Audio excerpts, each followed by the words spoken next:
With me today is Steve Kidd. Steve is a best-selling author, business coach, and a radio show host. And he's all about helping people achieve their dreams, share their stories, and he's got a big heart, and it's a heart-centered operation that he runs. And we're really excited to have Steve on Truth Tastes Funny. Steve, welcome to the show.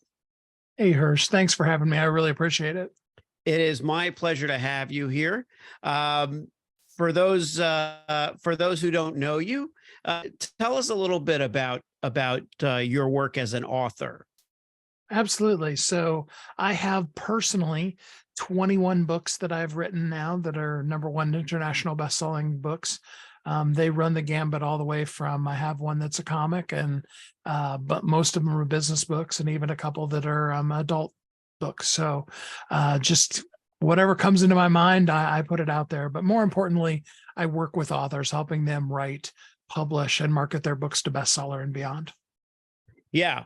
Well, let's try to get a little insight into what makes a book, a bestseller. We hear the word thrown around. You have experience in so many different genres, so you probably know what works in each. But a lot of our audience are business authors themselves, or struggling with it, trying to, maybe they're not an author by nature, but they want to share what they've learned in business. What makes a book really, really sell and reach an audience? Well, as the title of my 20th book said, bestseller is only the beginning. From a marketing standpoint, because ultimately I'm a marketing company with a strong publishing division. And I've been in marketing since 1987 and digital marketing since before we had the word the internet. So, been doing that for a while. What I can tell you is right now, making your book a bestseller is what we do day one. It is the launch pad for the stuff you do in your book. Now, with that, I am specifically talking about Amazon's bestseller list. Amazon does have categories and subcategories, talking about being a bestseller in whatever particular category best suits your book. I'm not talking about something that is, some kind of gimmick to put you in underwater basket weaving and make you a bestseller, but, an accurate, adequate category for you, but also understanding, that just because your book may be helpful does not mean that your book is a self-help book. In fact, very few self-help books are really self-help books. They're really typically either more personal development books or spiritual awakening books or inspirational books or things like that, versus truly being in that extremely broad category of self-help books. So we do completely emphasize Amazon, because Amazon is the only bestseller list I know of that, when they say a book's at #2 and a book's at #3, that means the book at #2 sold more copies, that more people got a copy of that book than the people at #3. The other lists are editorialized versions of essentially wholesale purchases by big box retailers. Doesn't necessarily have anything to do with end users having acquired the book. And so that's what we're looking at. And, in the category in that, on Amazon. Yeah. And also, I guess it gives authors, independent authors a chance to compete, because, those big box sellers are ordering tons and tons of books for the, for a general audience, but an indie publication or an indie book needs, a fair shake, basically, needs to kind of get a chance out there. What are some of the topics that you like and that you have kind of shepherded for authors? Well, you name it in a category in business, especially, I've done it, but I just love to help a person find that thing that they're truly passionate about, and then really share that with the world. When we really tap into the thing, and ironically, for most of us, the true heart and soul of our passion, we're so good at that we just figure everybody must know that, for those of us that have podcasts and radio shows and stuff like that, we get used to talking to people and having conversations. And we get to the point where we believe, everybody can do this. They can just hop on and have a conversation with a person, and that's what's editing for. If we mess up, we'll just edit it out, right? Not thinking about the fact that, you got to understand how to do editing and, Yeah. hopefully have an interesting conversation rather than something that some of the conversations aren't. So we totally discount that. We don't give ourselves credit for what we're truly good at. And that really becomes the real core of what works the best for a book, is really tapping into what you're passionate about and why, and how that can help somebody else. How do you determine if someone's ready, like ready to write a book? It's something that I know, like even as a writer, I wasn't traditionally a book writer. I've written in a lot of different mediums, but it's kind of a daunting thought, even for someone who writes. So how do you determine that someone's got ready to tell that story? So there's two answers to that question. The first one is that what you're going to write about is only as good as it helps somebody that you're writing to. So when we put that in perspective, there is something that you have come through, that you do well, that that somebody else doesn't. And they won't be able to do better until they get the information that you're going to give to them. So to that end, that answer to the question is, you're ready right now. You have practiced writing the book that is the book you need to put out right now, the entirety of your life, whether you're like my granddaughter when she wrote her first book at 8, or, I've worked with people that are in their mid 80s, and done books with them. Wherever you are in life, what you've come through is who you are and what you have to share. That's answer number one. Answer number two is, we all try to write the great American novel. We have been programmed by the publishers who taught us, because they can make more money off of a 350-page book than off of a 50-page book. Just to give you an idea, have you ever heard of the story Dr. Jekyll and Mr. Hyde? Sure. It's about 48 pages long. Right. I It remember, because is I remember not, reading when I was a kid. yeah, and it was And part of an yeah. anthology series because it wasn't big enough to be published because the publisher couldn't make money. But yet, Dr. Jekyll and Mr. Hyde is one of the most prolifically repeated stories and rebranded in different things. And, even TV series have done, spoofs or spinoffs on that. Sure. So when we begin to realize that it's not about giant content so that our publisher can make money, but it's about helping a person, we take the concept of taking a point, making it really clear, giving them one step to be able to take. And then if there will be a next step, then that becomes book 2.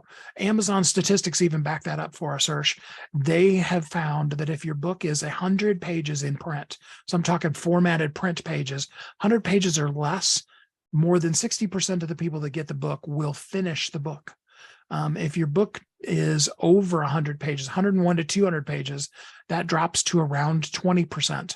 And if your book is over 200 pages long, it's actually less than 3% of people that ever finish the book, meaning that you had a whole lot more content, but it didn't necessarily make any more difference in a person's life because they never got to the end of it anyway. Wow.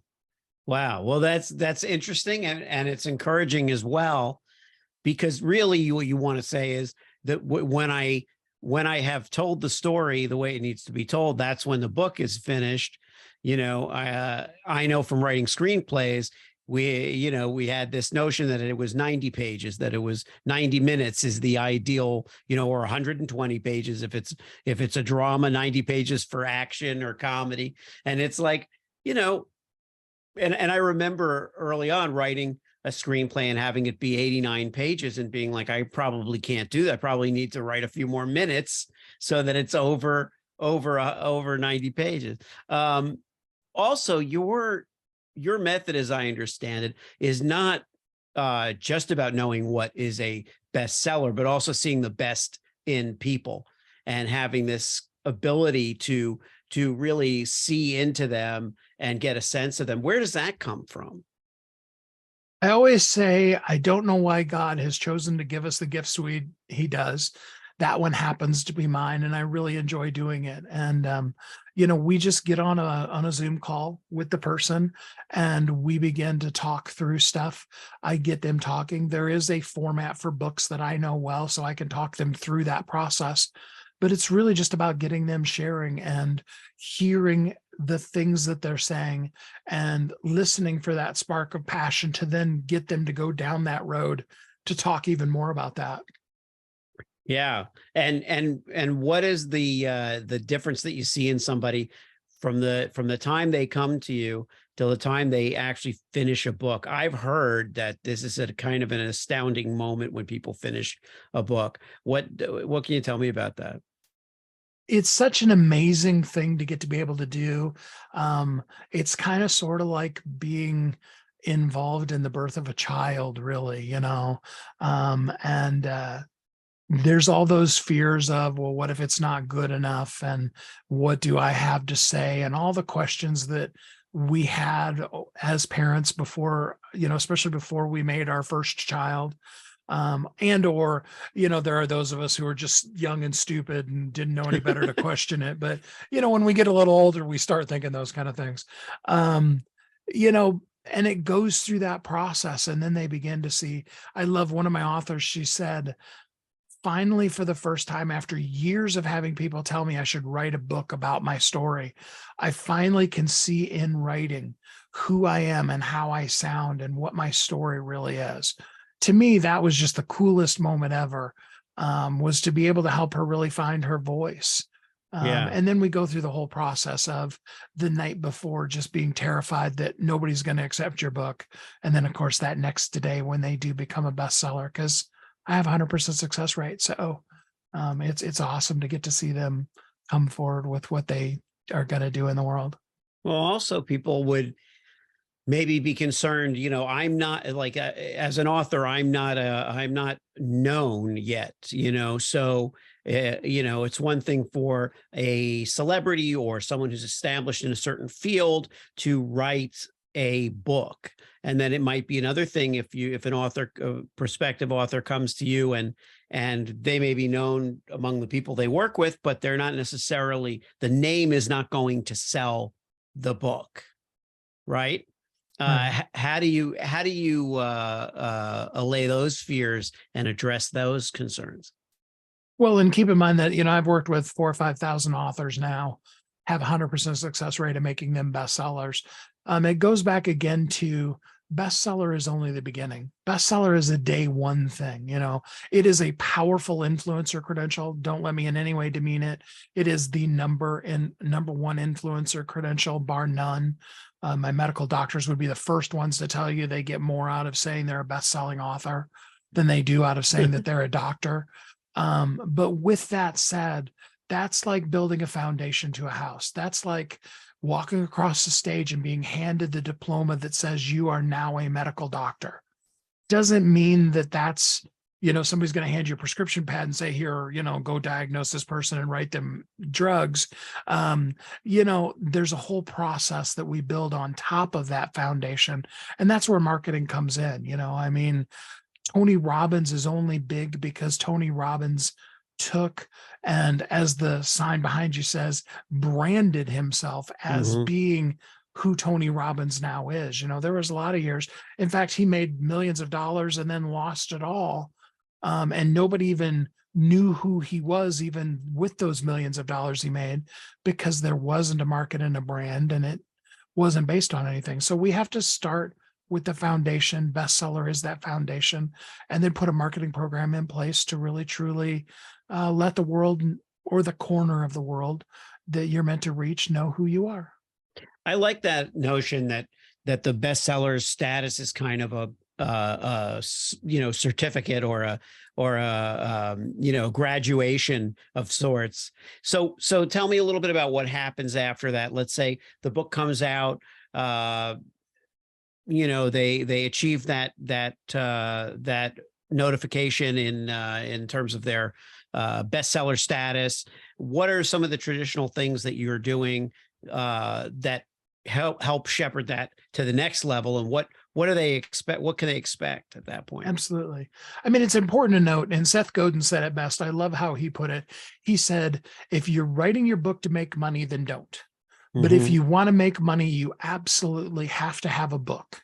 And he even went on further to say, Yeah. I don't want to just buy from anybody. I want to buy from the guy who wrote the best-selling book on, whatever it is, even if it's plumbing, or whatever. He goes, Yeah. when I need a plumber, I want the best-selling author on this plumbing part to be the guy fixing the stuff in my house.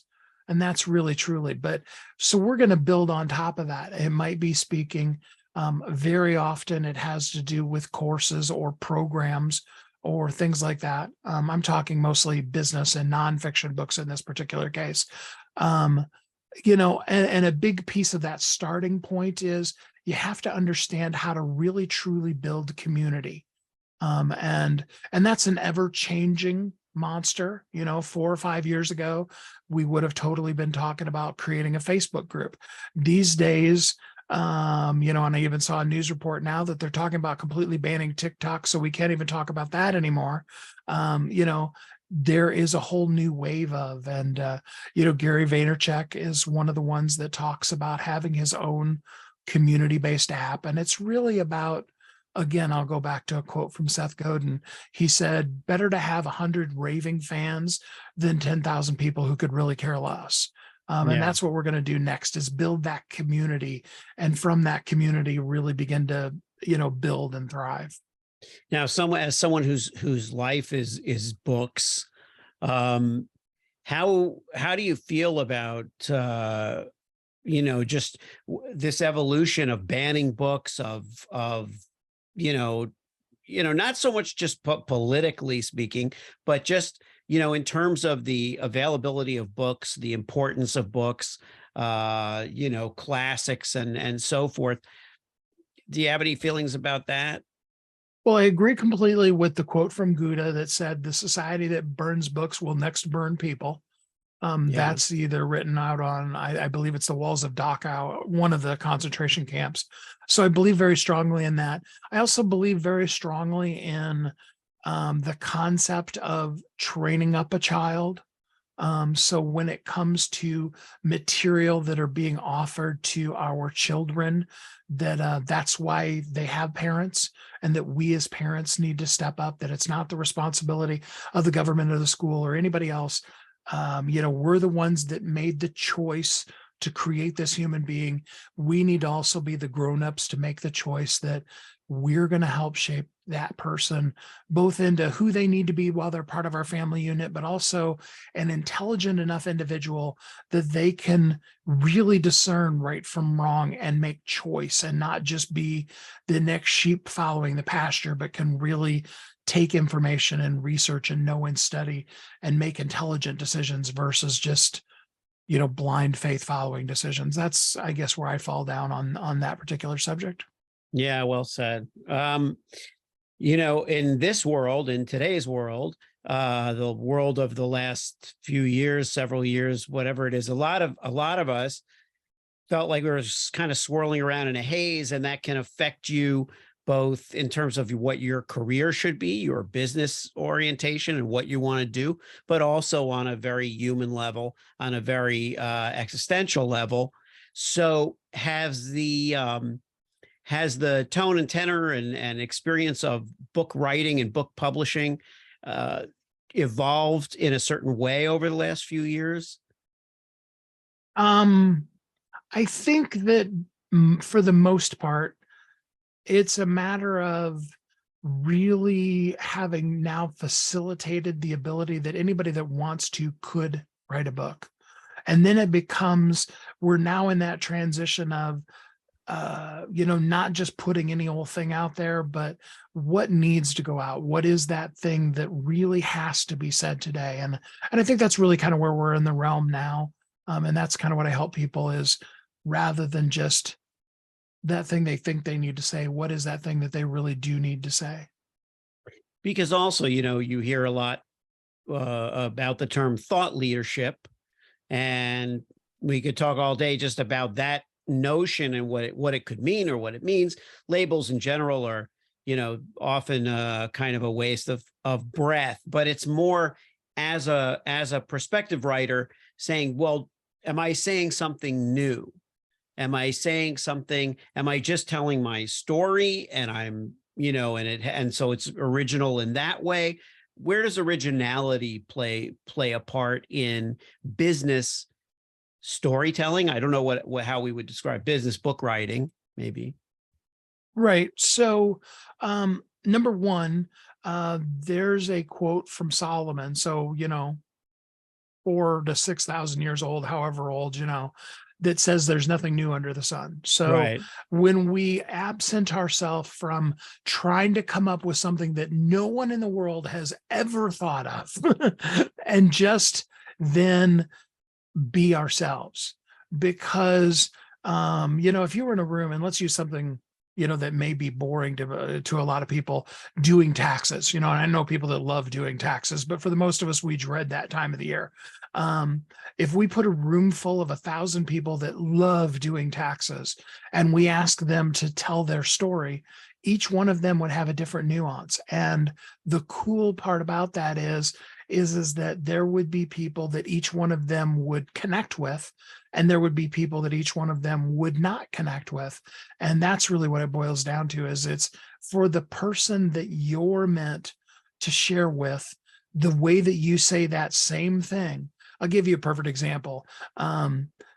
For those of us that have had children, especially teens, you will tell them something, you'll say it over and over and over again. And then they'll come home one day from school and they'll be like, guess what our teacher taught us?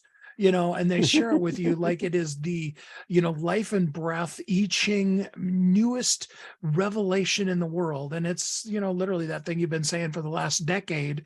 But it got through because that person, their voice, the way they said it, whatever. And that's really the reason why we share, is because for somebody, it's going to be exactly said the way that they need to hear it, so that they can do something about it. Yeah. And also you mentioned dreams, living your dream, realizing your dream. So there's a lot of it's beyond just being a publisher or editing. You're a coach, right? So where is there a line between like what people do as a life coach versus specifically coaching to write the book? Um, and I shy really away from the word coach because everybody's a coach these days. But I do get exactly what you're meaning. I always refer to myself as a visionary. I have this tendency, it annoys my children, but it's just part of who I am, that when I will hear something, I'll be both excited about it, as well as I'll immediately begin to see more possibility and that kind of thing. So in that, it's really more about coming in with inspiration of the possibility of, here's this germ that you put in, and here's all the things that it could be. And additionally, that being a cheerleader, because a lot of us, all of us, question whether or not what we're saying is really worth it. And to let a person know that who they are and what they're doing is important and necessary and powerful. That's kind of where I come in. So, you could almost better call me a cheerleader than a coach if you really wanted to. Yeah. Yeah. And it is. And coaches are kind of ubiquitous, and it's not like it's a outright misnomer, but it just is. It's become kind of a vague Right. description of helping people achieve what they want to achieve. Okay. So you've written 21 books. Is there a 22nd in the works? What's the status? Actually, I have about 5 more that I'm working on, Yeah. and one that was twirling around in my head last night. So possibly 6. So yes, there's definitely both a couple additional business books that I'm working on, as well as a couple other Christian books that I'm working on.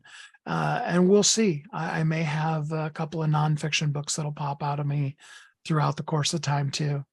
Yeah, very cool. Do you have, is there a certain time frame that it takes you at this point to write a book? Like you get it in your head and you're pretty clear on something. What's the, how long would it take? With a couple of exceptions, and I want to be clear that the exceptions to the rule were my issues. So it Right. wasn't that the process took it, it was that I had to work through the issues that came up for me for what I was writing. All right. Um, and I should have just shared them immediately and put all my stuff off to the side to help people out, but I didn't. Okay.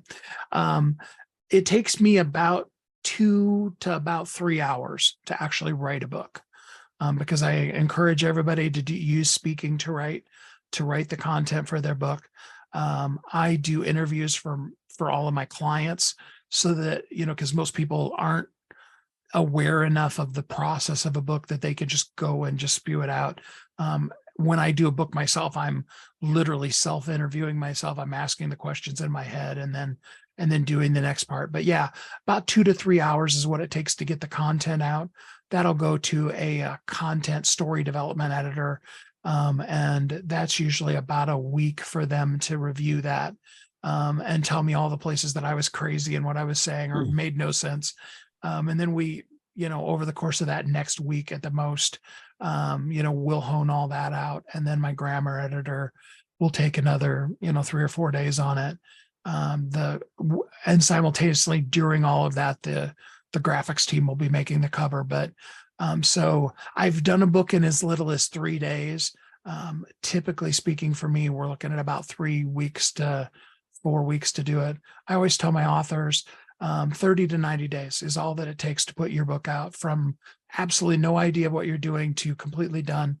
And if the book takes you longer than 90 days, it is, like I said about myself, it's stuff going on in your life. And it could be good stuff. It could be you met the girl of your dreams and you fell in love and Right. your whole life was taken over by her and you didn't care about the book. All right, that's cool. I'm just saying that, as far as the actual process of things, 90 days is really all that it ever takes. Wow. Yeah, well, that's good to know. I mean, and it's not incongruous with what I've heard in terms of the possibilities of doing this. Um, well, I like to give my guest the last word.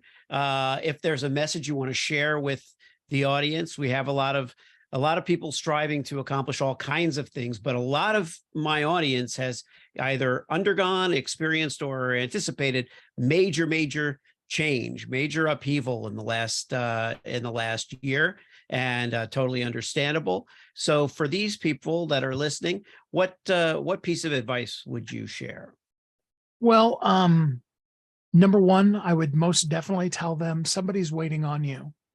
There is a really cool element of psychology that teaches us that your brain, literally biochemically, your brain cannot be in fear, lack, stress, those quote unquote negative emotions, and in serving somebody else, genuinely putting your heart and soul into serving somebody else at the same time.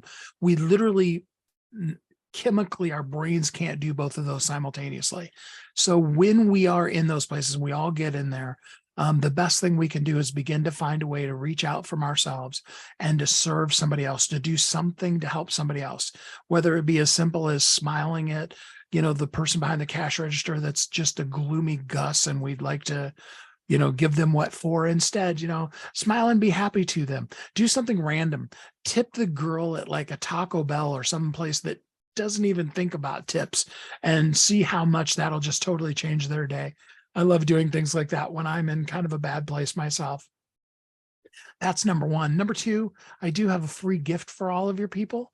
If you go to ongoingwealthguide.com, that's ongoingwealthguide.com. There's a free gift there. It's a 5-step program to help you be able to create that, if you will, abundance ongoingly in your life. So it's not necessarily what is reflected in what you see when you look in the bank balance, because stuff happens up and down in our bank balance, but it's about having a good life and having a process to continually regenerate that. No matter what's happening out in the world, I have these 5 things that I can do that will keep me on track and keep me moving in a forward direction. So if you go to ongoingwealthguide.com, that's for all of your listeners for free.